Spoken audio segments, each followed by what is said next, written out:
Okay, we'll call the meeting to order. We'll have the invocation by Frankie down all the way on the other end, I believe.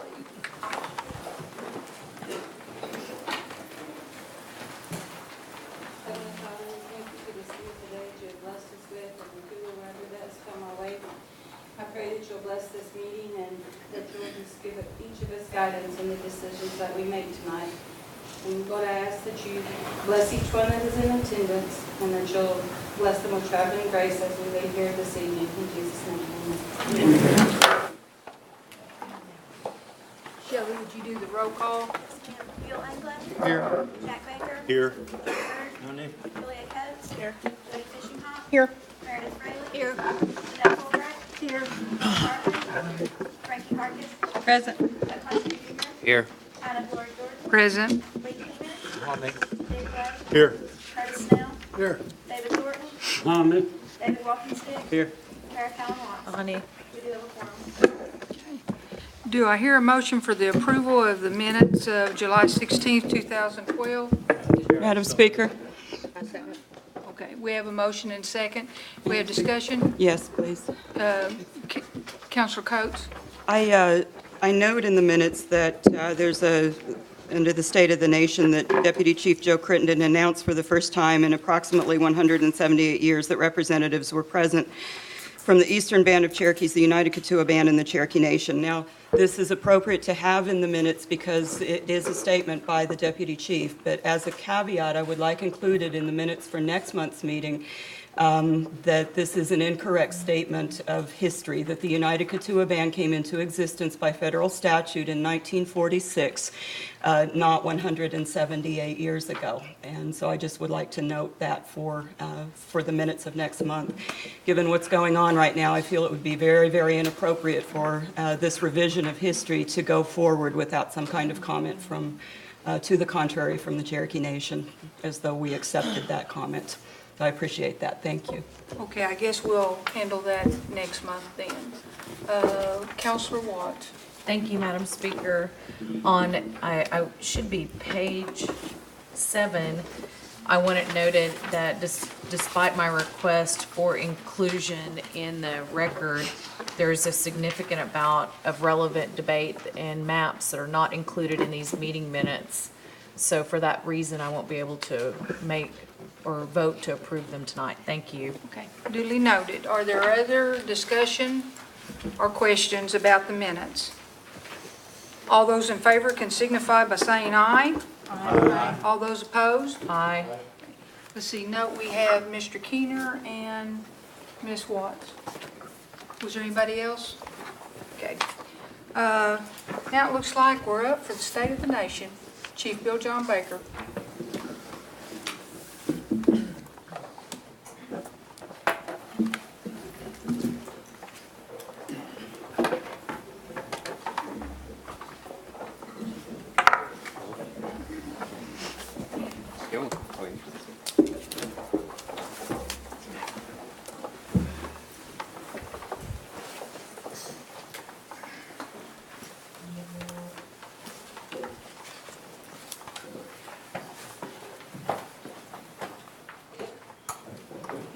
Boy, it's good to be back to the council meeting. It's been almost 60 days since I was last here to address you. Lots of things have happened in those 60 days. And in defense of my good friend and deputy, the 178 years was when the early settlers left, so it was the first time that all the Cherokees got together. It wasn't necessarily the Kituwa Band, but it was the first time in 178 years that the Cherokees were all united around one place, which was the Kituwa Mound, which was the mother town. So anyway, I apologize that I misled Mr. Crittenden. If we can, let's start out this State of the Nation with a recognition, if I could. We have a marshal here that has been recognized by his peers for outstanding community service in recognition of being named the 2012 Oklahoma Dare Officer of the Year, Mr. Frankie Dreadful-Water.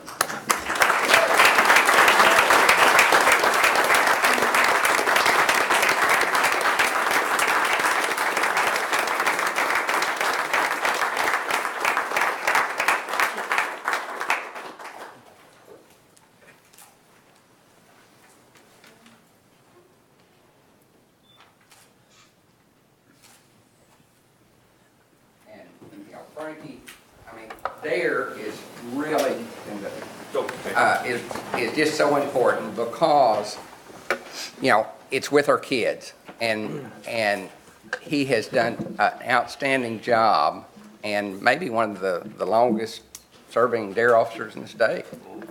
Pretty much. Pretty much. Would you like to say something, Frankie? Well, I'd just like to say that, first of all, when we started this program back in '93, I tried to work in many of our isolated communities throughout our 14 jurisdictions. Because at the time, we still do, but I think we're getting better, but we're still having problems with some of our native kids out there making good choices. Right now, I'm detailed at Sequoia High School to help them with the new SRO program. But I'm hoping our officers will go off my lead and go out there to be a positive role model. I'm not the perfect one out there, but at least where those kids need role modeling in those households, I hope that our marshals can come in and do the same.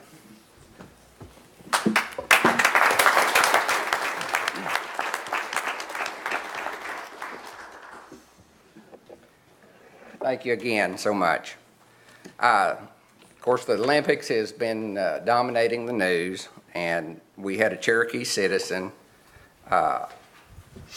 Ardleen Lyle, that participated, and although she didn't get a gold, she represented the Cherokee Nation well and the United States well, and we appreciate that. And in years to come, I hope and pray that we'll have more Cherokees in the Olympics, and if we keep helping our young kids to excel and more DARE officers, then maybe one of these days we'll have a major contingent from the Cherokee Nation.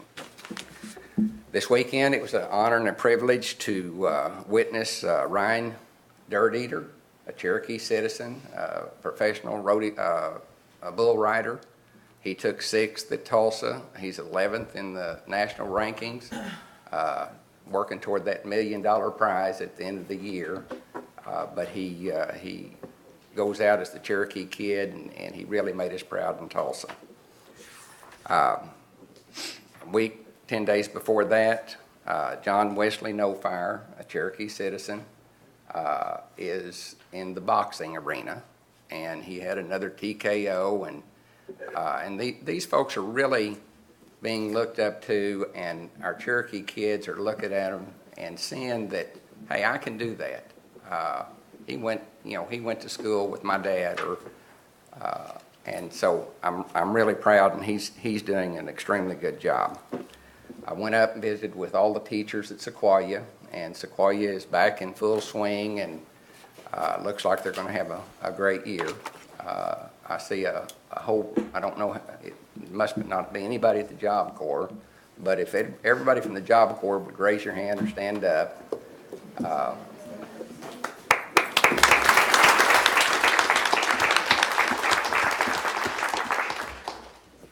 They got like a 97% rating, and they're 46th out of 126 Job Corps. That what? 53. 53. Okay. But they're rated up. We're really doing a good job, and with Job Corps being under attack, the better ratings are really going to protect that for the tribe and for our youth. You know, we had a really good day in the Cherokee Nation last week. We turned the keys over to 7 families of our new housing program. It worked out really well. Don Garvin was there, Tina was there, the commissioners were there. Who else was there? No? Okay. But, you know, I was talking to one lady, and she had two boys, and one of them was 16 years old.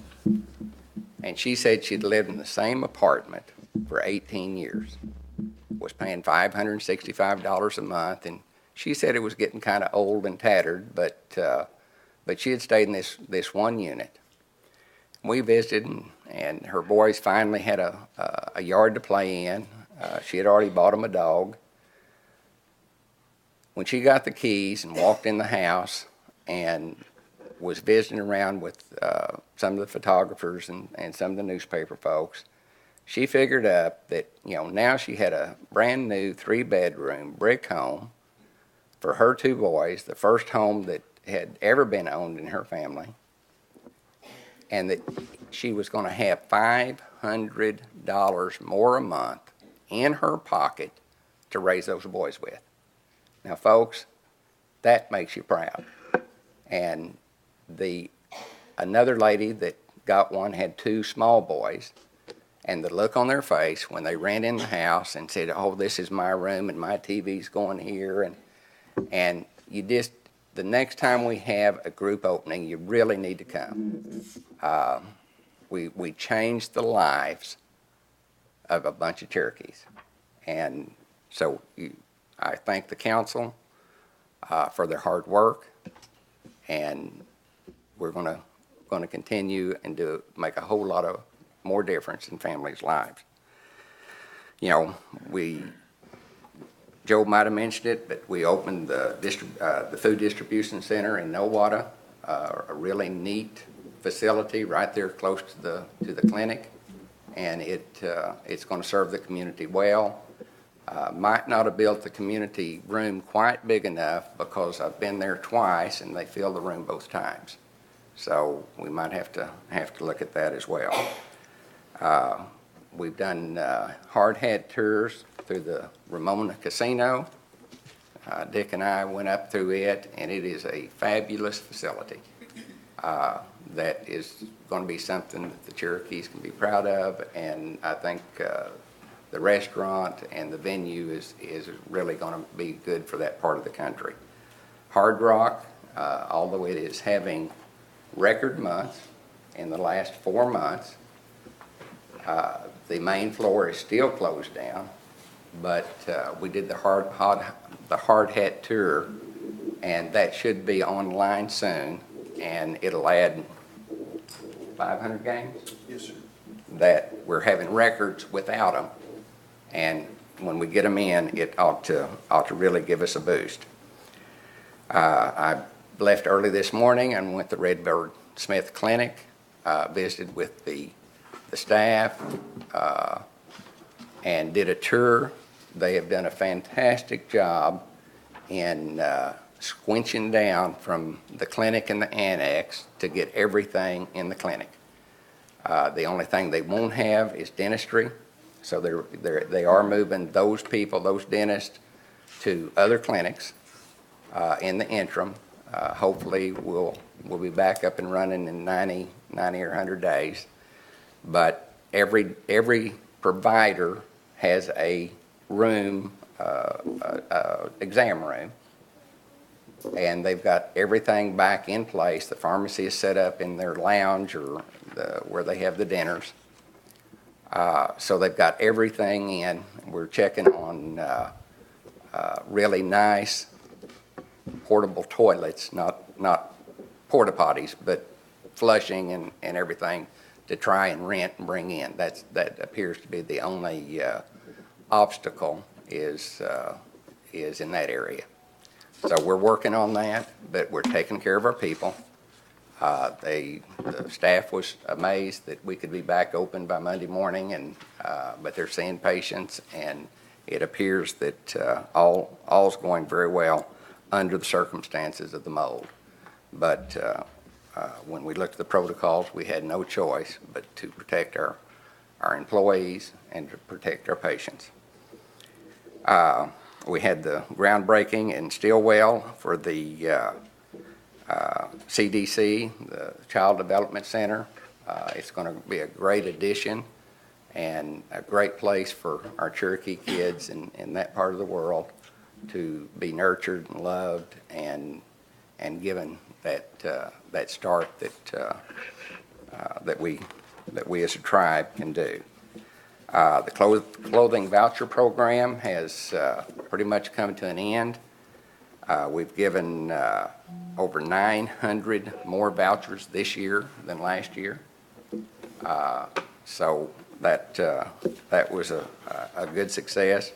Not perfect. We still had some situations where the provider of the buildings didn't have air conditioning, but we're working on it to make it even better for next year. I had the opportunity to visit 3 foot away from the President of the United States. Todd Hembry went with me, and we were kidding. I said, well, I know it's not the first poor country boy from Tahlequah that ever visited with the President, because I had the honor of my dad during World War II visit with Roosevelt. But I figured that he was the first one from South Greasy. So, yeah. And, you know, we visited with 20-plus senators at a retreat, and, you know, hopefully we've got over 50 million reasons that we made that trip.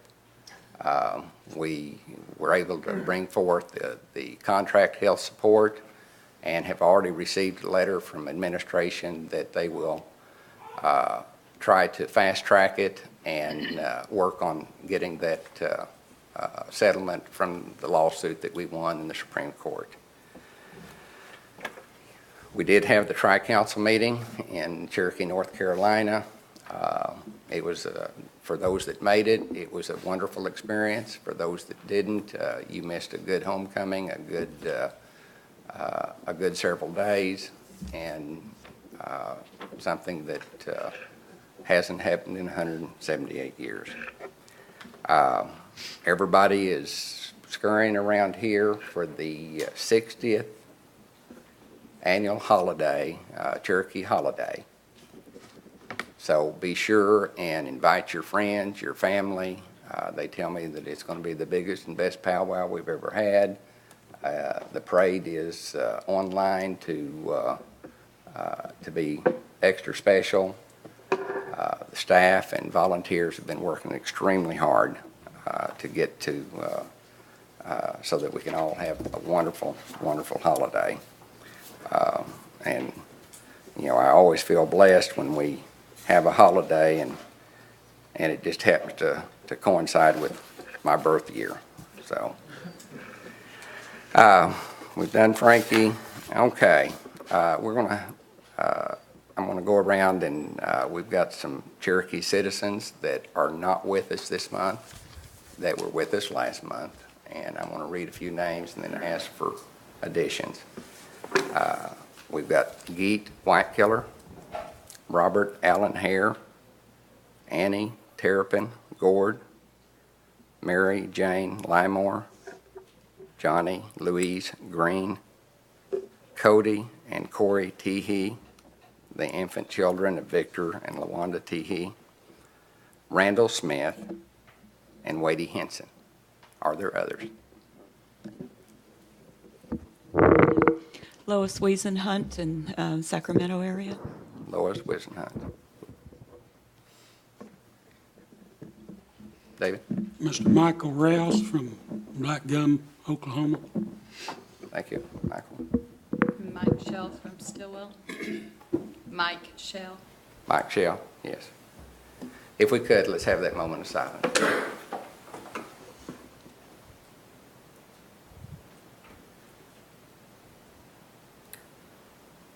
Wadeau, and that brings me to the end of my part, and it's always an honor and a privilege and a pleasure to ask Joe Crittenden to come forward with her Veterans Awards.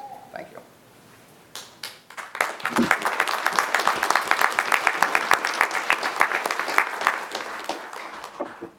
Thank you, Chief. Tonight, it's my honor that we honor 2 veterans for their service to our country.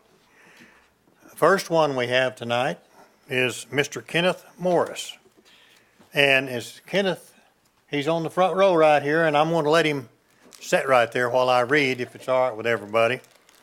And when we get down to the end, Jody and Frankie and Curtis, if you all would come up, you can help us with this award recognition, if you'd like to.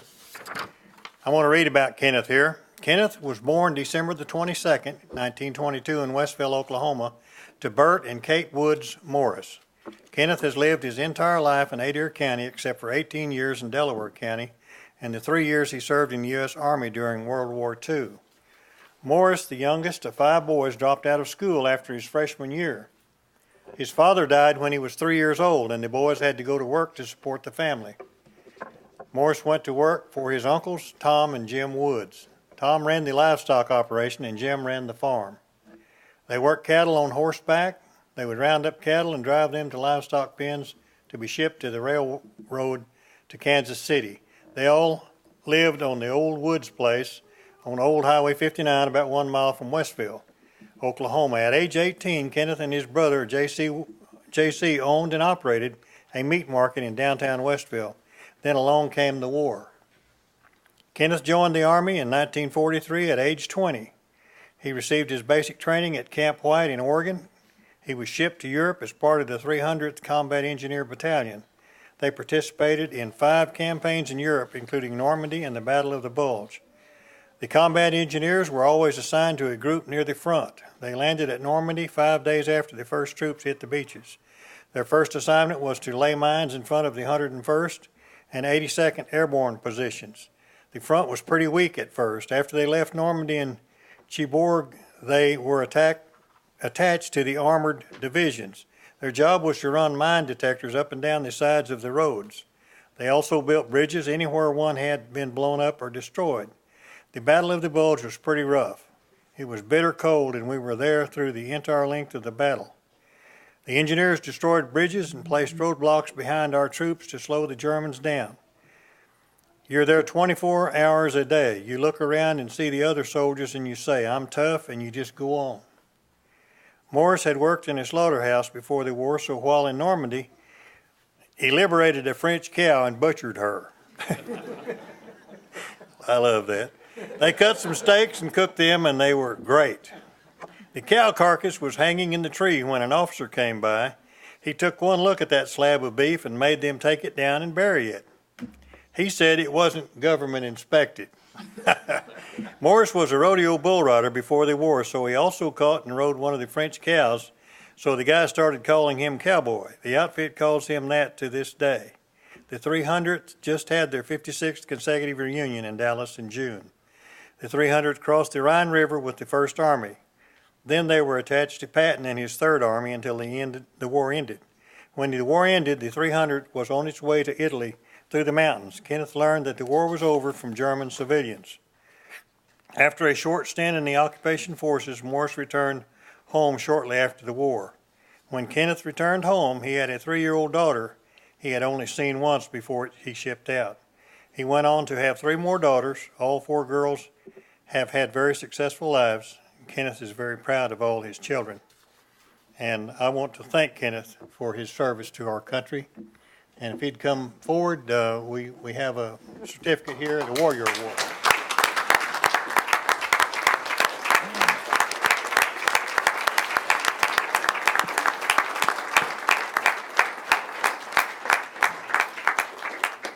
And I know Kenneth's going to be extremely proud that his grandson, Mark Wayne Mullen, has come up with him.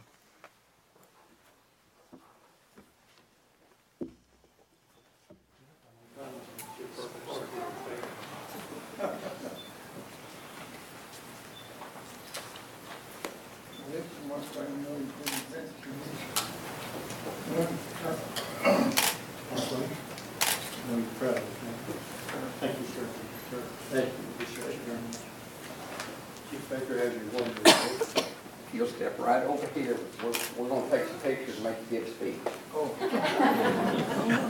Thank you. All Right here. And here we go.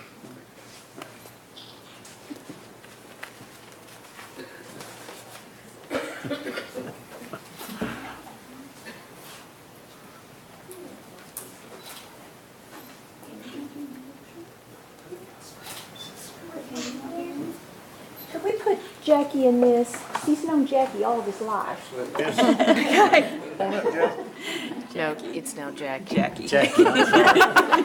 know they've known him a long time. Yeah, he's red. He's a new Cherokee name now going forward, yep. Yep.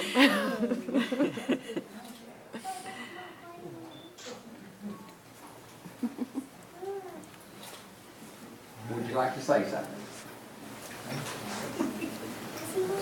What? Mark Ray, he talked to me. Mark Wayne who? Yeah, he's a special.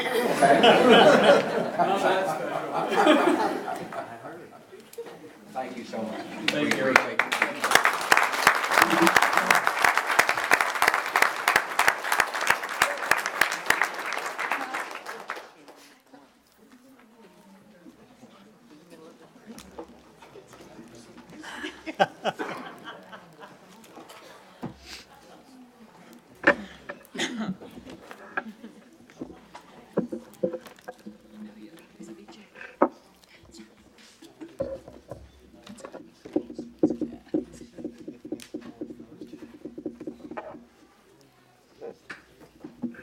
Our next veteran that we want to honor tonight is from the Claremore area.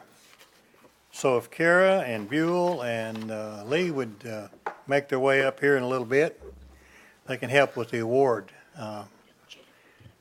And this gentleman is Colonel Joel P. Ward, and he's with us tonight. Colonel, would you step up here, please?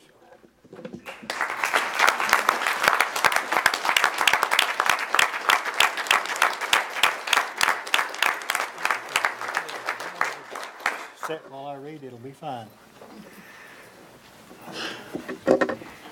I'll read some about Colonel Ward. Colonel Joel P. Ward was appointed in July of '81 as an infantry officer from the Reserve Officer Training Corps. He entered active duty and served as a platoon leader and company executive officer in the 2nd Armored Division. He was assigned as the commander 45th Infantry Brigade Combat Team in February of 2010. Leading more than 3,000 soldiers and airmen in support of Operation Enduring Freedom. Ward entered the Oklahoma Army National Guard in 1988 and was assigned as the intelligence officer for the 1st Battalion, 279th Infantry. In 1988, he served as the company commander, Delta Company, for the 1st Battalion, 279th Infantry. In 1991, he was mobilized for Operation Desert Storm, or Shield and Storm, where he served as 1st Infantry Division. Upon release from active duty, he returned to the Battalion Intelligence Officer position for the 1st Battalion, 279th Infantry. In 1992, he moved to Battalion Plans and Operations Officer for the 1st Battalion, 180th Infantry. In 93, he moved to Headquarters and Headquarters Company, 45th Infantry Brigade, where he served as the Brigade Plans Officer. In 96, he returned to HHC, 1st Battalion, 279th Infantry, and served as a Battalion Executive Officer. In 1999, he assumed command of the 1st Battalion, 279th Infantry. In 2002, he returned to HHC, 45th Infantry Brigade, where he served as a Brigade Civil Military Affairs Officer. He deployed with the 45th as the Executive Officer and later Battalion Commander to Afghanistan between September 2003 and August of 2004. In 2005, Ward moved to Joint Forces Headquarters, where he served as the Director of Military Support, and in 2006 assumed command of the Camp Gruber Joint Maneuver Training Command Heavy. He's a graduate of the Armor Officer Basic and Advanced courses, the Command and General Staff's course, Tactical Command's Development course, the Infantry Pre-Command course, and the Brigade Combat Team Commander's Deployment Program. He holds a Bachelor of Science in Management from Northeastern Oklahoma State University. In his civilian career, Ward is a supervisor with the Tulsa Police Department, Organized Gangs Unit. He is a citizen of the Cherokee Nation of Oklahoma and a member of the Cherokee Tribe. Ward is married to Debbie, and they have 3 sons. He's been awarded the Bronze Star Medal with 2 oak leaf clusters, the Meritorious Service Medal with 1 oak leaf cluster, the Army Commendation Medal with 1 oak leaf cluster, the Army Achievement Medal with 2 oak leaf clusters, the National Defense Service Medal with 2 service stars, the Southwest Asia Service Medal, the Army Service Ribbon, the Kuwait Liberation Medal, Kuwait Liberation Medal Saudi Arabia, the Combat Infantryman Badge with Star, Oklahoma Distinguished Service Medal Afghanistan, Campaign Medal, Global War on Terrorism Service Medal, Overseas Service Ribbon, Oklahoma State Active Duty Medal, Armed Forces Reserve Medal with M device, Oklahoma Long Service Medal, Armed Forces Reserve Medal, Armed Reserve Component Achievement Medal, Armed Forces Service Medal, and numerous other federal and state awards and decorations. He has served for more than 29 years of military service. And again, I want to thank you, Colonel, for your service to your country, sir.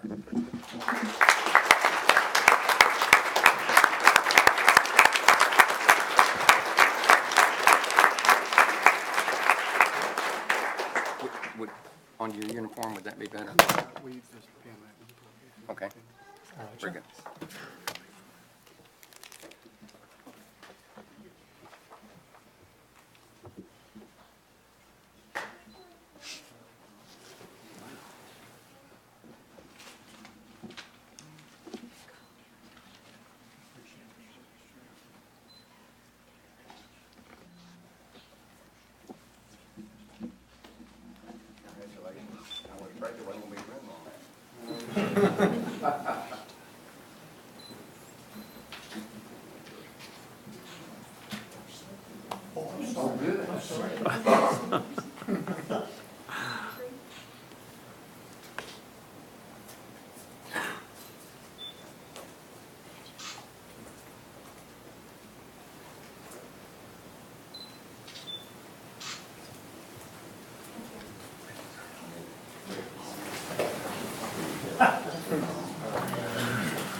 Would you like to say something?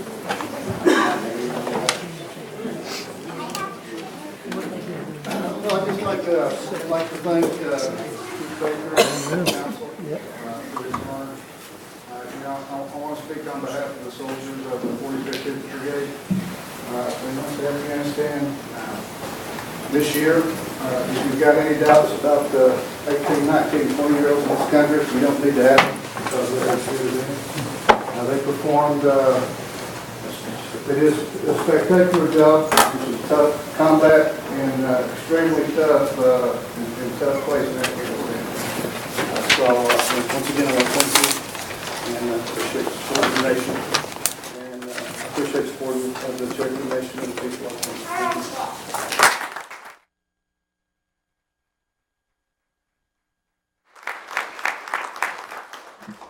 And that concludes our part.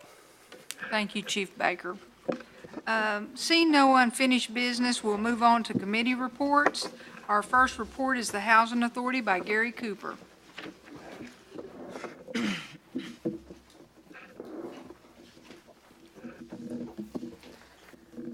Good evening, Madam Speaker, members of the council.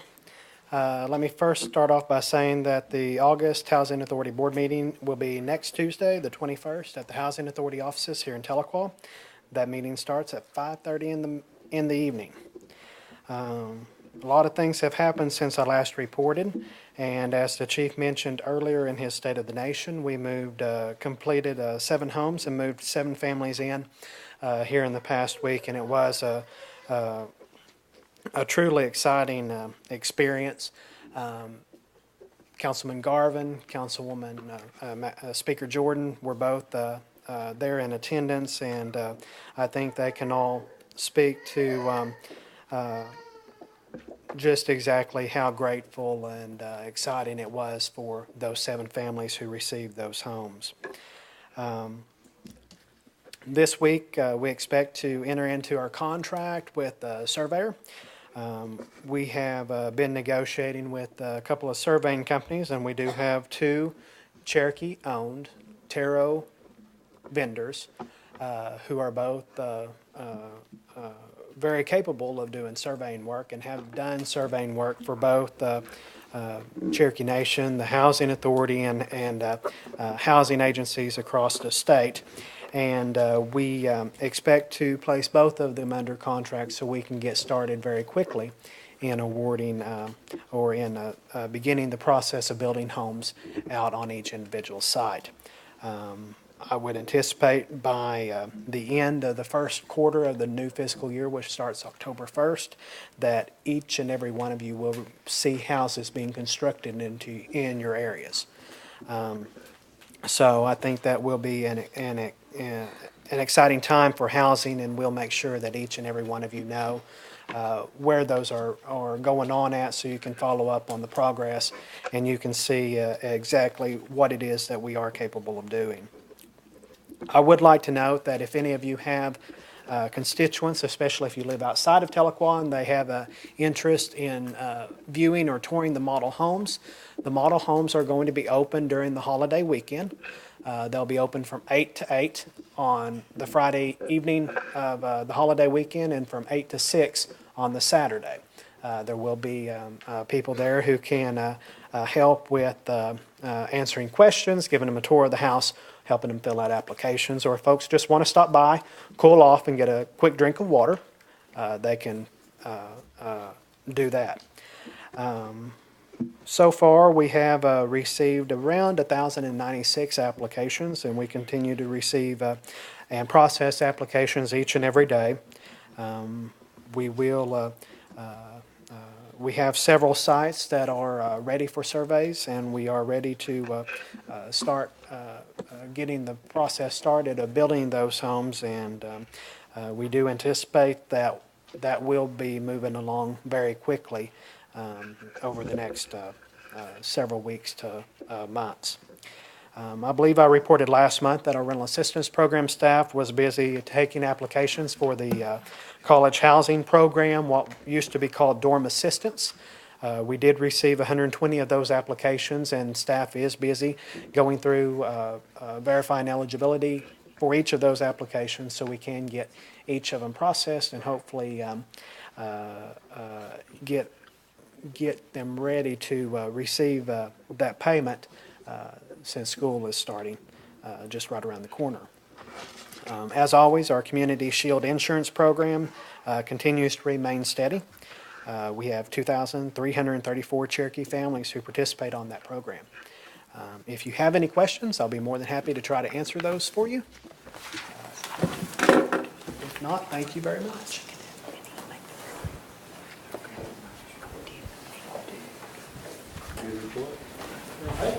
Thank you. Next up is Cherokee Nation Businesses, Sean Slayton.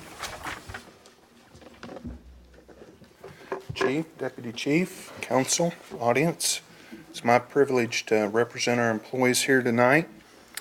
I'd like to start out with just some information for you. We did have 2 employee families that were affected by the fires in Manford. One completely lost their home. Another one lost a barn, tractor, and farm animals. So those are the only 2 that I know about, but it was a major impact to their lives. Financially, for the month of May, we continued to see strong results in our gaming operations, and our diversified businesses captured several new contracts. The fourth quarter for the government, the funds always loosen up, and our businesses are capturing their fair share of those contracts. We'll be reporting on those in detail at next month's meeting. In addition to our financial results, we remitted $241,000 in tax collections to the Tax Commission. As Chief alluded to, we have a couple of openings coming up with our gaming expansions. On the 28th, we're going to open Ramona. It is a beautiful facility, and we're looking forward to getting that up and going. And then on September 18th, we'll open the expansion at Catoosa that replaced where the roof collapsed in our old casino. In November, hopefully right before Thanksgiving or maybe the last week of November, we will open both Fort Gibson and the Hard Rock Tower. We're building 100 suites there in Catoosa that will alleviate some of our issues with overcrowding on the weekends. We have a lot of capacity during the week sometimes, but weekends are completely sold out. Our newest company, Cherokee Nation 3S, is partnering with Haskell Indian Nations University for its first contract. We will provide up to 20 professionals in Haskell's faculty that will add 20 courses to the school's curriculum. As I mentioned, we captured several federal awards. Cherokee CRC will perform tasks for the FAA, the U.S. Army, and Boeing. One of those contracts is over in Afghanistan, and we will have at least one person over there monitoring that contract. Cherokee Nation Construction Services will perform tasks for the U.S. Army Corps of Engineers and General Services Administration. Our technology solutions will be working with Raytheon and the National Park Service, and combine these task orders awarded since July 20th will total more than $22 million in revenue for C&B. All three Cherokee Nation museums will be offering free admission during the holidays, and we invite everyone to stop by and see the improvements that we've made there.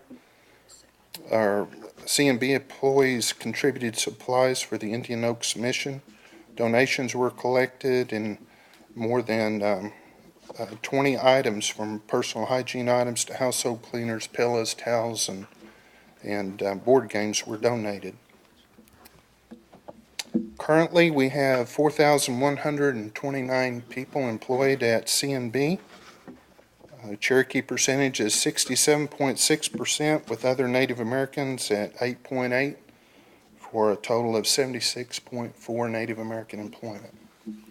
I'll be happy to answer any questions. Are there any questions? Councilor Coates? Mr. Slayton, about 10 days ago, I was in the Cherokee Nation gift shop looking for a particular book that is called Building One Fire, and I was informed that it had been removed from the shelves and that had been ordered by corporate. Can you share with me why Sure. that book has been removed, especially at a time when it seems like that's the theme of the holiday coming up? And Sure. Periodically, we do restocking of books and inventory, and in that particular instance, I think that's what's going on there. Those items are still available via the internet gift shop website, and we'll be putting some new fresh merchandise back on the shelves in the near future. because they informed me that they had literally hundreds in stock in their storeroom, so I was just wondering what There is quite an inventory there. A lot of that we use as gifts and promotional items after they've been on the shelves for a certain period of time, and then restock the shelves with new fresh merchandise. Right. I would really urge that get back onto the shelves before the holiday, because as you know, is a number of wonderful, wonderful Cherokee artists that are included in that work, and that this is something that could really boost their ability to sell over that weekend, especially given the Building One Sure. Fire, and that is the theme, not only the title of the book, but the theme of the holiday this year. So Okay. I hope to see that on the shelves again very, very soon. Thank you. Thank you. Councilor Watts? Thank you, Madam Speaker. I was going to ask offline, because I had a constituent go to buy the book, and they were actually told the same thing, that it was completely removed. No, it's available. I asked that question, and it is available off the website. At least my constituents have been seeking it, so there is a demand for it. Okay. Thank you, Madam Speaker. Councilor Byrd? Sean, the status of the RFP for the 1,100 acres in Sequoia County? That did go out. As I mentioned, we expanded that to really be a comprehensive study for all of Sequoia County, to entail not only Salisaw Creek, but BRD, and also the Roland Casino area. Okay. And that went out, I believe it was 2 weeks ago, went out to at least to 8 or 9 different companies, and it's posted out there on the One Stop website for anybody that wants to participate in that. One more question. Sean, when we're talking about PR, your staff does an excellent job in the Tulsa area, Tulsa market. Thank you. As I visit the Capitol there in Oklahoma City, and with some issues coming up that's going to involve all tribes to be working together. Had an opportunity to see a Thunder game some months ago, and it seems like the Chickasaws and Choctaws, and commend them for what they do. They really do an excellent job in marketing themselves in that area. They do have a strong presence there at the Ford Center or Cox Center, whichever it is now, and they are major sponsors of the Thunder team. We support the BOK. We haven't supported the Thunder team with any promotional activities or anything. Would you assess and see what type of, what kind of costs we'd be looking at just to be involved in some aspect up there? Sure. Appreciate it. Thank you. You're welcome. Other questions? Yes, Councilor Thornton. Sean, do you know anything about the W.D. Mayo project on the hydroelectric power plant? I do know some about it, Dave, but I don't know what the current status of that is. Could you find that out and I let me know? think that's part of the feasibility study that's coming out. Thank you. You're welcome. Yes, Councilman Snell. Yes, Sean, up on the truck stop on the Cherokee Turnpike, Yes, sir. what's come about that project? We are in process of doing a business case study on that. It's nearing completion. I don't have a status one way or the other of what that's going to tell us. Thank you. Any other questions? Sean, thank you, and Thank you. we'll see you at committee meetings. Very good. Okay, seeing no old business, we'll move right into new business. Number one, Councilor Hoskins, will you take that? Certainly, Madam Speaker. Madam Speaker, item number one is a resolution confirming the nomination of Steve Wilson as a board member of the Cherokee Nation Tax Commission Board of Directors. Mr. Wilson brings an impressive amount of experience to the task, and certainly appreciate his willingness to engage in this public service. And with that, I would move for its approval. Second. Okay, discussion? Mr. Wilson, I believe, is here. I see him on the back row. Do we have anyone that has questions before I bring him down? Yes. Mr. Wilson, would you come down to the podium, please?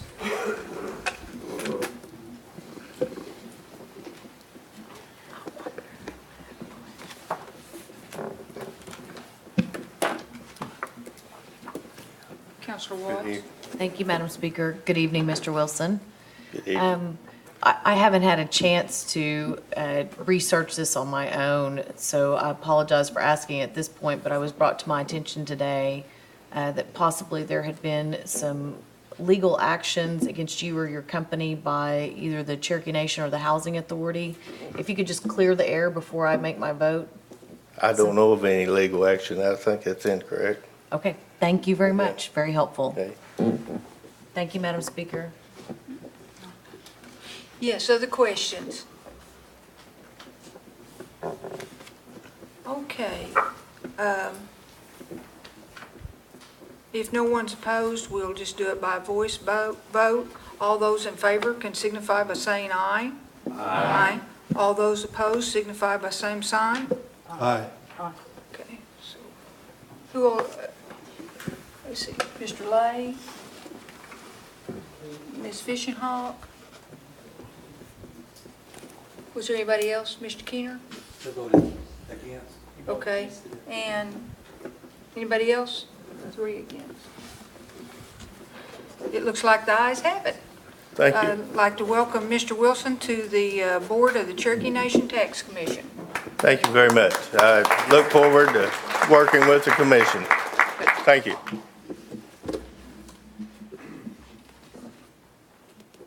Okay.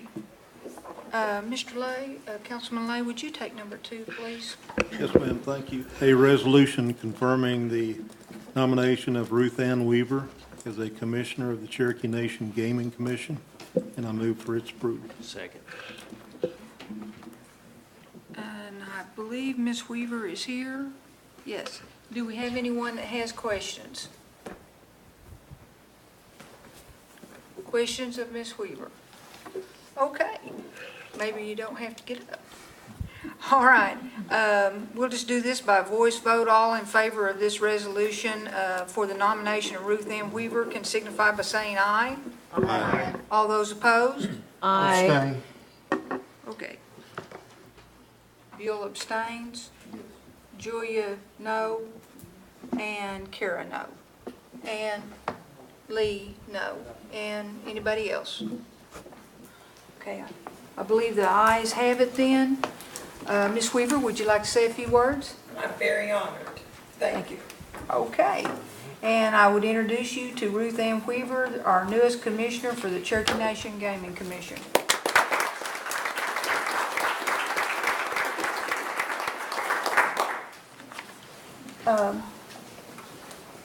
Council Lady Watts, would you like to take number 3? Yes, thank you, Madam Speaker. I'm withdrawing this, item number 3.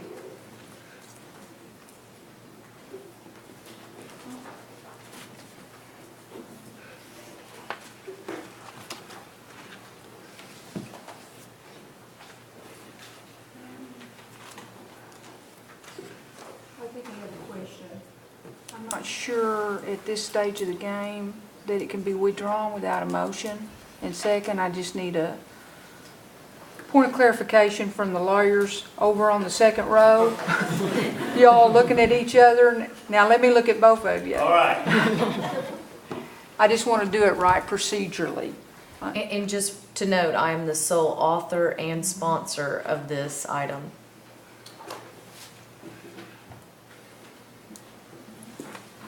When a piece of legislation goes through the committee process and is passed out of committee, it becomes the committee's act, okay? We have, in the past, allowed authors and sponsors to withdraw it at the committee level prior to a vote being taken place on it. But once it's passed out of committee, it is a product of the body itself. And so therefore, a motion to table or a motion to table indefinitely or an up or down vote would be proper. Councilor Watts, would you like to restate maybe and put it in the form of a motion? Well, Madam Speaker, I'll just resolve this for at least myself at this moment because this is no longer my legislation and I would like to strike myself as either an author or sponsor of such travesty to the people. Okay, do we have a motion then to table indefinitely or a motion to move it back to committee or somebody needs to make a motion because I can. Well, I would move to table indefinitely. Okay. And is there a second to that motion? Okay, there is a second. All in favor can signify by saying aye. Aye. Aye. All opposed? Ayes have it. Okay, Councilman Lay, would you take number 4? Yes, thank you. An act to require certain tribal positions of authority to be enrolled citizens of the Cherokee Nation. And I move for its approval. Second. Okay. We have a motion and a second. Do we have discussion? Let's see. I'll start down here with Ms. Coates. I just want to share with the audience and those watching that we have received an opinion from the Attorney General that this legislation is unconstitutional. And that may be the case. I know I had questions in my own mind about it even as I voted for it in committee. I'm still going to go ahead and vote for it tonight because I believe the principle of this legislation is a good one. The principle is that there are some positions of authority in the Cherokee Nation in which the people who hold those positions become the face of this nation. And I firmly believe that in those instances, those positions should be held by citizens of the Cherokee Nation. It's not presently required in our Constitution. These are hires of the executive branch and of the principal chief specifically. Normally, we do not step on hires of the principal chief and the executive branch, but there are some that we do, nominees at least, and those are the cabinet positions which are constitutionally required to be held by citizens of the Cherokee Nation. And I believe that the positions that are described in this legislation also should be held by people who are citizens of the Cherokee Nation. I believe this in principle because when these positions are held by non-citizens, I believe it increases the potential for other interests that may be held by those people to supersede what I believe should be the primary interest, that of the Cherokee Nation. In other words, people who are not citizens may place, not overtly, but in their own minds, there may be some bias towards other tribes. There may be some bias towards political parties, for instance, that they may have strong ties to, and that in order to lessen the potential for those kinds of biases to come into play in these very, very significant and very, very public positions, I do believe that these should be held by Cherokee Nation citizens. I do understand that it's likely that this will take a constitutional amendment to make this requirement. I understand that this is unlikely to pass, but I am nevertheless going to vote yes on this, just as a statement of my belief in this particular principle. Thank you. Others on this side? Council Lady Coates, or Watts, I'm sorry, Kara. Thank you, Madam Speaker. These are absolutely positions of trust, and we have watched over the last few months as non-Cherokee Nation citizens have taken control of our government. They have strongly influenced in those positions of trust as described in the Constitution when describing cabinet positions. The Constitution provides for the chief, with the approval of the council, can create cabinet positions as needed. And these positions, they are speaking directly to that section of the Constitution. In the past, we didn't have to worry about that, at least while I've sat on council, because those positions of trust were held by Cherokee Nation citizens, whether appointed through the confirmation process as actual cabinet positions already defined in the Cherokee Nation Constitution. But here we took roles which traditionally had been held by Cherokee Nation citizens and given them to outside interest.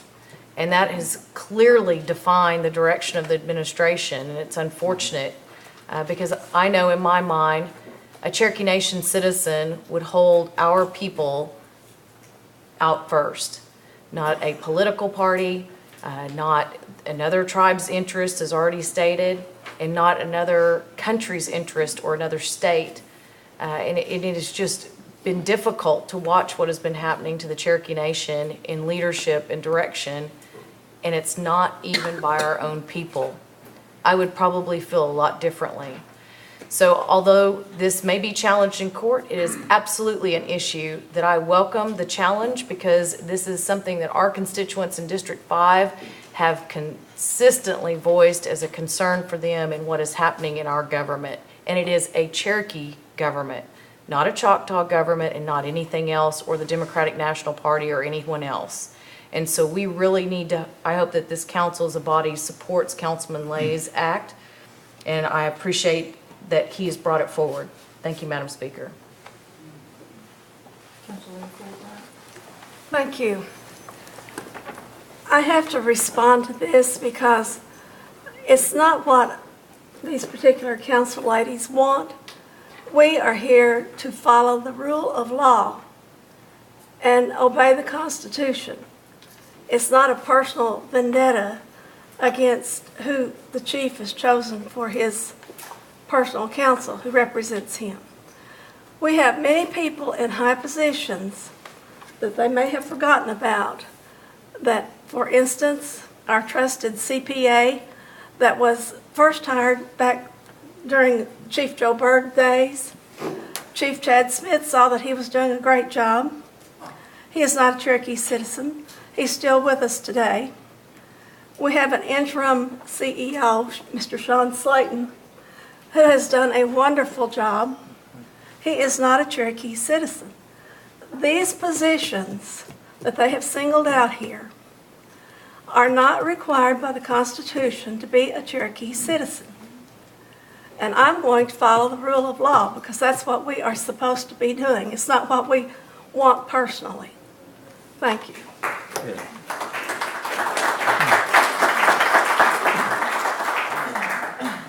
gonna let Meredith go first, and I'll go. Well, we'll start over here then. I have, I guess we'll start down here with Mr. Walkenstead. Thank you, Pat. About 5-6 years ago, I was employed at C&E as a carpenter. And I remember one of the biggest gripes were that the non-card carriers were up in administrative positions. And on the bottom floor, you seen Cherokees cleaning machines and dumping ashtrays. And as I observed this, it really struck a chord. And that was one of my platforms I ran on when I ran for council. And being new to the council, one thing comes to mind is, why are we just now doing it? Why didn't we do this 8 years ago or 12 years ago? Why are we just now doing this now? And I believe we all have the best interests of Cherokee people, and we do want to see Cherokees have those opportunities to serve in those leadership positions. And I believe Chief Bill John Baker has the best interest of the Cherokees to put Cherokees in those positions. And just getting opinion from our AG that if this is unconstitutional, I'm not going to be able to support this, because I do support Councilwoman Fulbright on we do need to follow the law. So this is a passionate issue, and I think we all want to see Cherokees put to work. So anyways, that's all to say. We're done.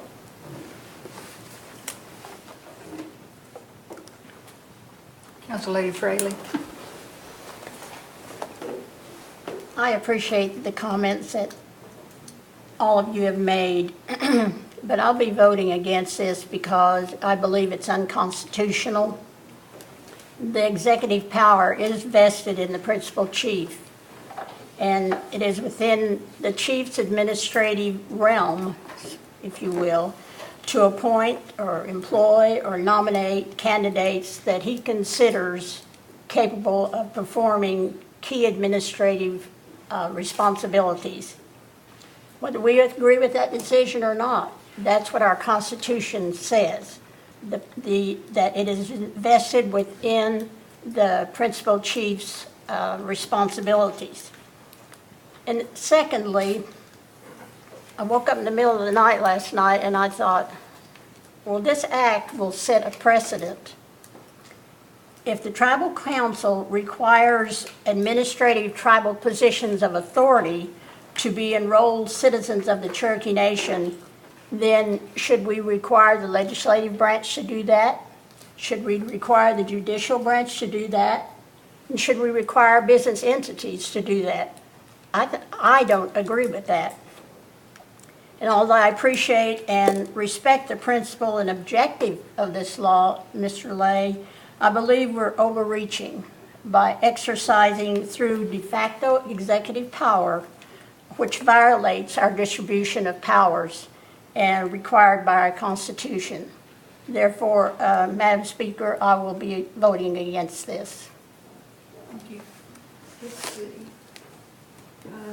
We'll just go down the line. I don't believe I had you, Jack. Did I? Okay. Councilman Lay. Yes, ma'am. Thank you.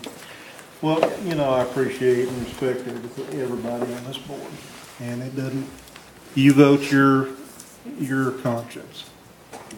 But here's the facts. In 1975 Constitution, all of these positions that we're talking about in this act, except the CEO of CMB, were cabinet positions.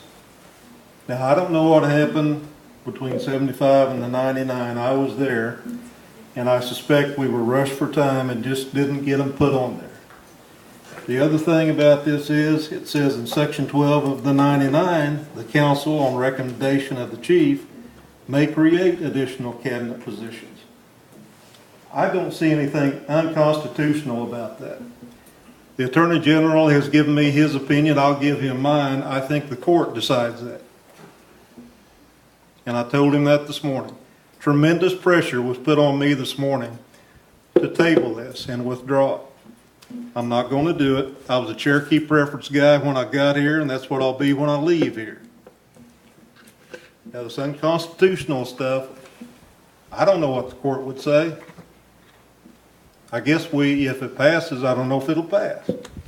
We're going to find out. But I'm going to take my chances with Cherokee judges whose first requirement to sit on that bench is they be Cherokee. Now, we've got a chief counsel who's a non-Cherokee, and we've got a secretary of communications, and they do something else too now, I'm not sure what it is, who's non-Cherokee. Governmental relations. To me, that sounds like a Cherokee job. Give me a break. Unconstitutional. I don't believe it is. And I'm not a lawyer, and I serve with 3 of them. They're all going to vote no, and I love them all. Except Chuck. I don't love him. I like him a lot. But this gets down to it. Is this Cherokee Nation, Choctaw Nation, Osage Nation? What is it? Thank you. Thank you, Mr. Lade. Mr. Holston. Thank you, Madam Speaker. And I respect my colleague from Washington County, and I understand the sentiment. And if there's anybody on this council that's for and worked for Cherokee preference, it's Councilman Lade. He worked hard in our Taro subcommittee. And it's fitting that tonight, in a bit, we're going to pass a law called Taro, which is going to put more teeth in a law that will really do something significant about Cherokee preference. It's going to make a difference in the lives of a lot of people in terms of getting Cherokees employed. That's the real substantive thing I think we're going to do tonight. But the bad thing is that this vote will suggest, if you don't dig a little deeper into the analysis, that there's a split on the council as to whether there should be Cherokee preference or not. But the fact of the matter is that if the council is unanimous on one thing, and Lord knows we're separate on a lot of things these days, but if we're unanimous on one thing, it's Cherokee preference. That'll remain the same no matter what the outcome of this vote is. But that's what I think is the downside of the vote we're about to take, is it suggests to the public at first glance that we're perhaps not unified on Cherokee preference. These are a few positions that the chief selects. I think one check on whether the chief is exercising appropriate Cherokee preference will be at the polling place in a few years. The public, or the electorate, will decide whether this chief has done his dead level best to employ as many Cherokees as possible. And from the numbers we've heard from Sean Slayton and from the numbers we hear from the administration, we're actually employing Cherokees at a higher rate than we have for a long time. I think that's a positive. So I don't think that this act is necessary. I do have concerns about whether it's constitutional because our Attorney General says that it's not. And it's not just he's saying it. His statement really has the force of law. If this passes and we're not vetoed, or if it's vetoed, it'll come back, and if the veto is overridden, it will instantly become invalid because of the statement of the Attorney General, which means it will instantly go to court if someone wants to challenge that, which of course is going to be a process that's time-consuming, that's going to consume resources. Some fights are worth having, and I understand that sometimes you stand on principle and you push those, and I respect Councilman Lay for that, but I do respectfully disagree that the act is necessary. I've got concerns about its constitutionality, and I do think it obscures the fact that this council really is unified when it comes to Cherokee preference. One, I do have to take issue with a statement from my colleague from Rogers County about, and I don't want to misquote her, but something to the effect of other tribes are taking control of this government. That's an astounding statement to make at a full council meeting without a scintilla of evidence that that's happened. It's a pretty bold statement. frankly, I think it is borderline an irresponsible statement. But I stopped short of saying that because perhaps there's some facts that she'll want to flesh out to support that. But I think it's a pretty bold statement. I don't think it really has a place in this debate, Madam Speaker, and I think it was unfortunate that it was made. Thank you. Council Lady Fish and Hall. I thought about this long and hard this weekend, and I'm like Dick, got several phone calls on it, texts and emails, and I think I heard probably about all sides of this debate that could be said. And I caught myself at one time wondering, would Team Cherokee be for this if it was Chad Smith? And then I started thinking, would the supporters of Bill John Baker be against this if it wasn't Chief Baker? And then I started thinking, Jody, you're overthinking this, man. It ain't that complicated. Folks, I usually break stuff down in my head, and I started thinking, give it a rest. And I started cleaning, and I started thinking, you know, they've done told me the AG said this is going to be unconstitutional. And then I started thinking, I've been on this council for 5 years, and I've never once cared whether it was unconstitutional or whether it was going to pass or not. I voted for what I thought my people wanted me to. Bill John, it ain't about you. It's not about me. It's about the Cherokee people. I was elected to this tribal council to do what I thought was right and to do right by them. I'm not loyal to a chief or somebody that's got an office or anybody else. I'm loyal to the people who elected me. I started thinking, what would they want to do? I remember several years ago when Chief Baker put forth a piece of legislation that requested our resolution, said the tribal council wanted all, I think buildings, all our constructions going forth to be 100% Taro. During them work, and I started comparing it to this. Back then, when you sat on this sign, you were willing for them to be 100% Taro. Then I started thinking about it. In work committees, we started wanting to put percentages on the Cherokee hires, whether they be 50, 60, 70, 80, 90, or 100%. And it wasn't unconstitutional then. A.G. Hembry, you never once stepped forward and said it was unconstitutional, back when we was talking about it on the council. And then I started thinking, if we put this to the vote of the people, what would they vote? What would they vote? Because, you know, it may come down to that. I have made a promise to the Cherokee people to hire them. I'm going to stick to it. I said, Chief Baker, this ain't about me or you. Maybe it is a little bit about me because I refuse to be a hypocrite. You may think these positions are best filled by who they are, and some of them's non-Cherokee, but I don't. And it's as simple as that. It's just a difference of opinion. I don't want to go down the road of saying this tribe is run by non-Cherokees or are putting their interest forth, because I totally disagree with Councilwoman Watts said. But then again, I totally disagree when Chuck brought up the polls will tell, because folks, I'm not going to make a decision based on what my poll's going to be a year from now, 2 years from now, or at re-election. I refuse to worry about that. I'm going to do what I think is right now. So I'll be keeping my vote the same. And I respect everybody else. Thank you. Councilman Byrd and then Councilman Gardner.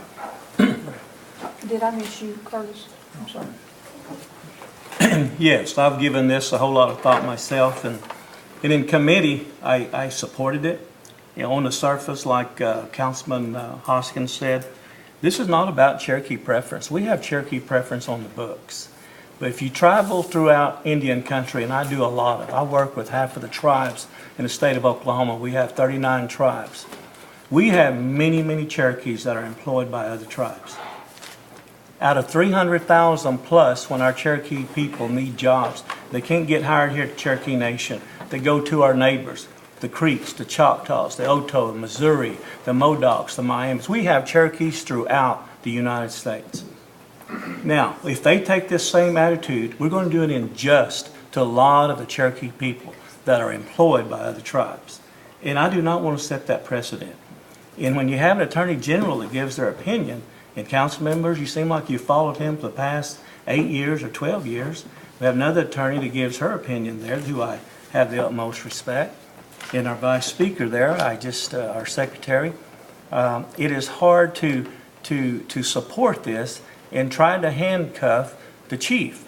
If we're going to do this, this thing should have been passed back in the former administration, not when we have a new leader here in office. But it seems like we're trying to really put some more guidance and handcuffs on our new administration here. And I'm going to give him the prerogative of this. I've sat in that position before. Cherokee, whatever, you want someone that is loyal to you.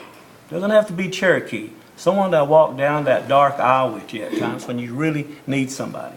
That's why I'm going to stay with the chief on this one here, so I will vote no on this. And what don't? There was somebody else. Councilman Garvin. Yes, thank you, Madam Chair. I don't think we've talked about each office yet. I want to read those off. Principal Chiefs, General Counsel, Principal Chiefs, Chief of Staff, Executive Director of Communications, Executive Director of Government Relations, and Chief Executive Officer of Cherokee Nation Businesses. That is the most important jobs in the Cherokee Nation, and I think the ones he has now are very knowledgeable and very qualified, but they're not Cherokee. They're something else. I think probably some of you know that they're the other tribes, and I know Todd Embry has said this is unconstitutional. We've never had a decision made by Attorney General before we vote, but we got one tonight, which is kind of telling us how to vote, I guess. But I think maybe he's probably right, but I think we need to send a message to our people that we will fight for them. And I'm going to say we need to get some Cherokee people for these 5 good jobs. I don't know how much they make, but probably each one is over 100,000. And I understand one might be making 250,000. Anyway, that's a lot of money going to non-Cherokees, so I'm going to vote against it. I mean, for it. I'm for it. Sorry. Are there any other comments or questions? Council Lady Hargis? I just want to say that I am against this. I have the utmost respect for the rest of the council. But, you know, there are some council members who are supporting this that during the last administration complained that the chief was trying to establish a dictatorship, and that he, you know, through his counselors that supported him, was getting everything passed his way. I feel that this might have been brought forth as a personal vendetta, but I can't, you know, I mean, that's neither here nor there to me. I feel that it's not right for us to determine or to limit Chief Baker or any other chief come next election or the one after by who they, and tell them who they can hire. I am as passionate as anyone else here about hiring our Cherokees. But, you know, I've had calls who told me that I better vote and support this, and I've had calls asking me to vote against it. Like Chief Byrd, I've talked to people who are Cherokee citizens working for other tribes that are worried that if we put these stipulations on positions, that they will lose their jobs. And there are Cherokees out there, qualified, very smart, very talented, who are working for other tribes that won't come work for us because we can't pay them what they're making, or we won't pay them what they are making. I hate to see us limit a chief and to do a reverse dictatorship as was established or was trying to be established in the last administration. But I as I said, I am as passionate as the next one of hiring Cherokees. But I will not support this, and that's why. Thank you. Mr. Thornton? Yes. Councilman Thornton, did I see your hand there? Yes, you did. Okay. I've thought a lot about this. There hasn't anybody called me supporting it or not supporting it. So most of these people around here know that I'm going to vote the way that I feel. I feel for the Cherokee people. I feel for them because they cross the Trail of Tears and they come over here and look what we built, people. Look what the Cherokees have built. Let me tell you something about these positions. You go down Choctaw country, and if you think Greg Pyle's going to hire a non-Choctaw in one of these positions, you better start thinking different. If you go over to Chickasaw Nation and you think Governor Anatubby is going to hire one of these people in these positions, you better start thinking different, because they're not going to do it. They're going to put Choctaws or they're going to put Chickasaws in these type of positions. Now, I know people that work for Choctaws, and they do a great job. And I know people that work for the Chickasaws that do a great job that are Cherokees in both tribes. But they don't hold these type of positions, people. And I think we need to stick up for our Cherokees. I'm not even sure that the Constitution says that you can prosecute a non-Cherokee in Cherokee court. If you get right down to it, I don't think you can. So if something messes up and happens, you're not going to be able to take them to court. You need to think about that. As far as the Constitution is concerned, I don't think there's anyone on this council or in here that has read the Constitution as much as I have. I read it on a weekly basis, it seems like. It pull it out 2 or 3 times. And I've never seen in the Constitution where you couldn't create a position and call it has to be a Cherokee. There's nothing in there. Thank you, ma'am. Thank you. And I think I had a hand down here, Councilman Anglin. Yes, thank you, Madam Speaker. I think I may be the last one, I'm not sure. But I would like to kind of clear the air a little bit about the last administration, because I've been hearing that pop up all night long. And I believe that the last administration had all Cherokees in these positions. So you can't sit here and tell me that there is not Cherokees that are available for these high-level jobs. And I totally agree with everything that has been said, even on both sides, because I think it's been waffled back and forth of different directions of I'm for it, I'm not for it, but I do agree with all of you people. But, you know, my last 2 or 3 elections, I believe that it was all Cherokees that voted me in, not one non-Cherokee, not another tribal citizen. And so I have to support the Cherokee people, because I believe that's what they want us to do, is support them and there's high-level Cherokees out there. And like they always say, you can't make it retroactive, so you can't run these people off just because they're not Cherokee. And so I think they're safe to keep their job, I guess. I mean, I read it in the paper every once in a while where we're losing some, but I believe there's Cherokees out there that could handle these jobs, and I just don't believe we're reaching out to them. And so I'll be voting to support this, and just like the redistricting, we'll just let the courts decide it. So we'll just let the courts decide this if that's where it takes us.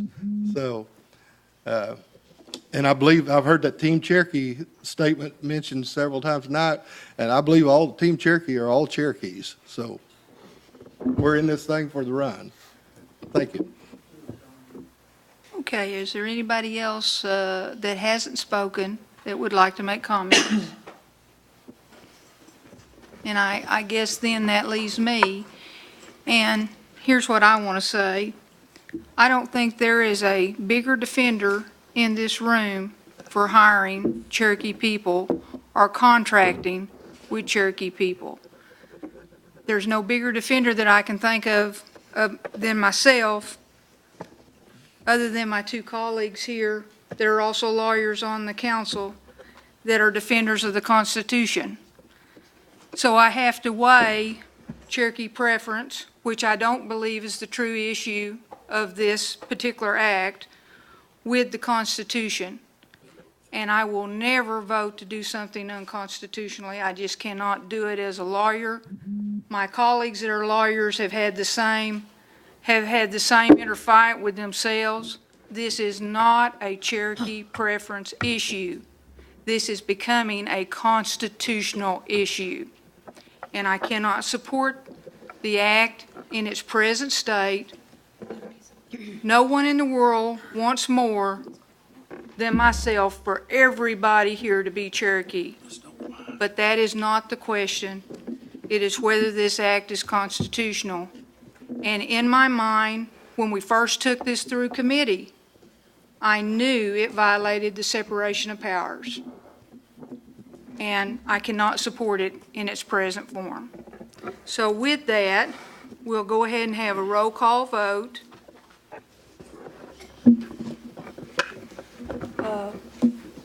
Shelley, I'll go ahead and have you call on by name.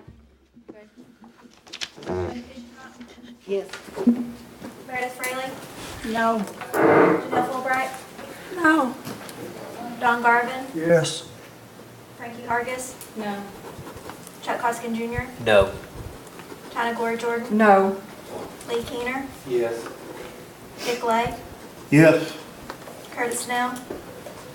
No. David Thornton? Yes. David Walkenstick? No. Tara Cowan Watts? Yes. Yul England? Yes. Jack Baker? Yes. Joe Byrd? No. Julia Coates? Yes.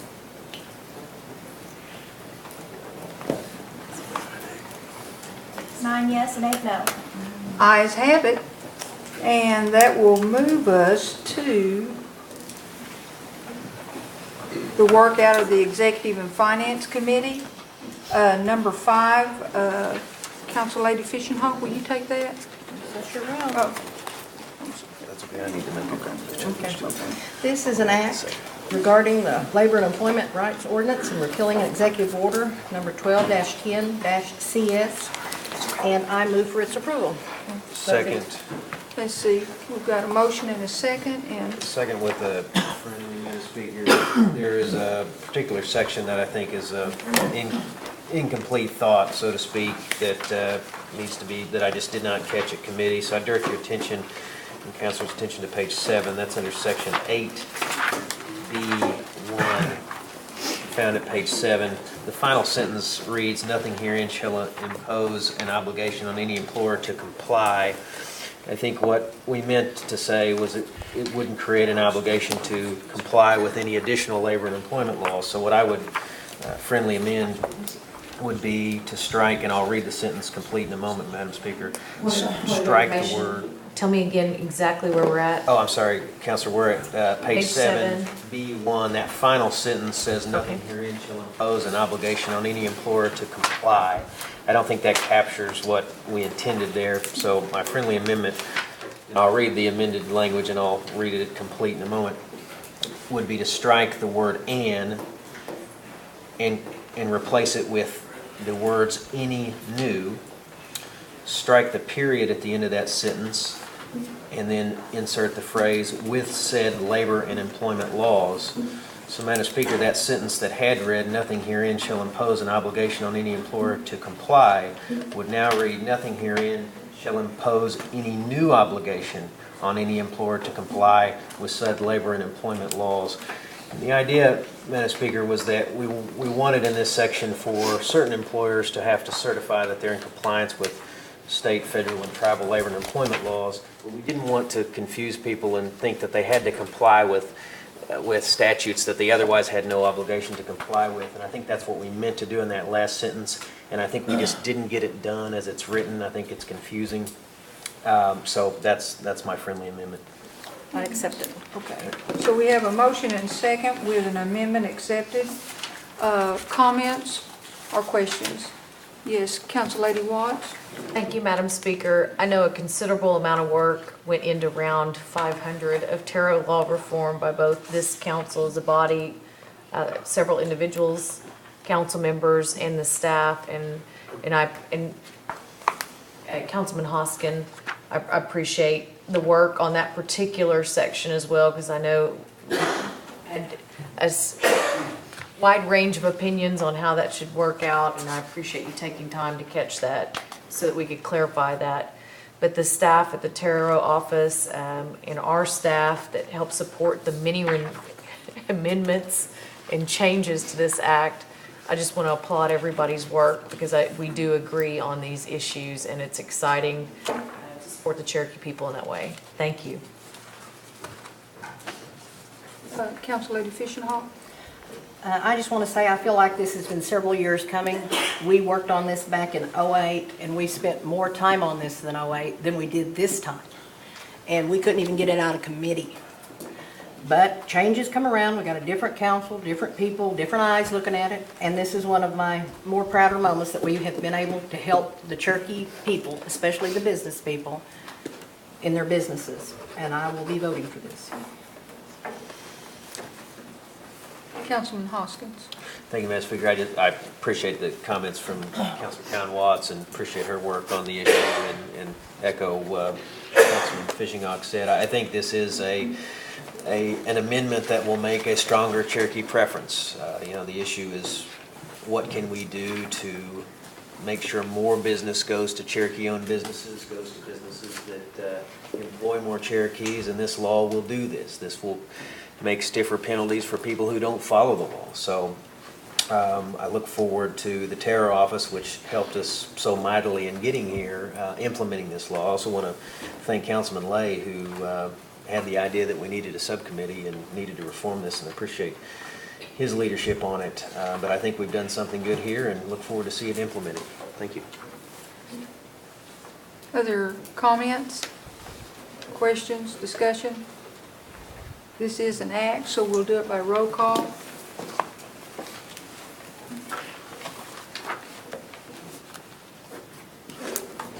Lee Keener, Yes. Dick Lay, Yes. Curtis Snell, Yes. David Thornton, Yes. David Walkingstick. Yes. Kara Callan Watts, Yes. Bill England, Yes. Jack Baker, Yes. Joe Byrd, Yes. Juliet Coates, Yes. Jody Fishinghawk, Yes. Meredith Fraley, Yes. Janelle Fulbright, Yes. Don Garvin, Yes. Frankie Vargas, Yes. Chuck Hoskin Jr., Yes. China Corey Jordan. Yes. It's 17 yes.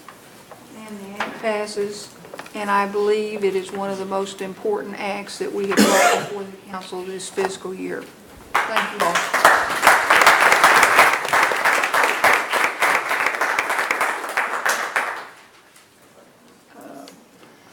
Ms. Fishinghawk, will you take number 6? Okay, this is the operating mod number 11, and it increases the comprehensive operating budget by $3,752,583 for a total operating budget authority of $552,369,130. The grants increased by $1,144,000, and the travel modification budget increased by $2,608,644, and I put this in the form of a motion. Second the motion. Second by Mr. Garvin. Questions or comments about the budget mod? Be budget mod number 11. There's been a request for it to be done by acclamation. Any opposition to that? All in favor can signify by saying aye on this act. Aye. Any opposition? Thank you all. Okay. We had no revisions to the agenda tonight, which I think was the first time. Yeah, but that was the first time. Announce our meeting. Comments before we entertain a motion to adjourn. First, Mr. Walkenstick, Councilman Walkenstick. Announcement. We got a individual, Justin Carlton, in the stands. Somebody else? Justin is running for tribal council this next go around. So we just wanted to introduce him. Thank you. Other announcements. Mr. Garvin. Yes, I want to invite everyone to our Three Rivers Community Meeting coming up on the 21st, 5 o'clock at the Three Rivers Health Center. Everyone's invited. Thank you. Council Lady Watts. Thank you, Speaker. We have tentatively scheduled, and it should, I think it's for sure, on Saturday, October 27th, the Victory Cherokee Organization or Tulsa County Hog Fry. And so we want to invite Chief Baker and then Deputy Chief Joe Crittenden and make sure we give you an opportunity to speak.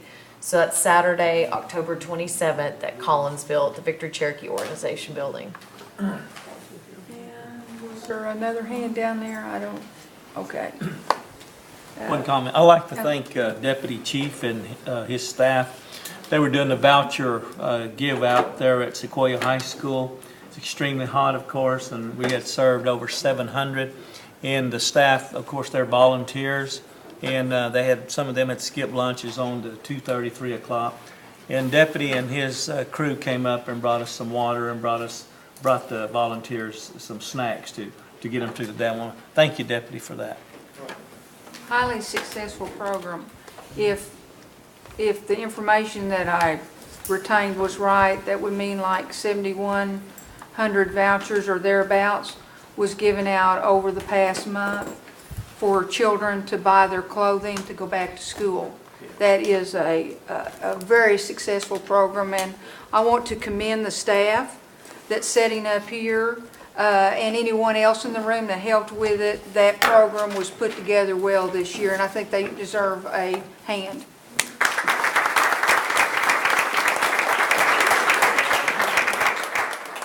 Well, thank you all.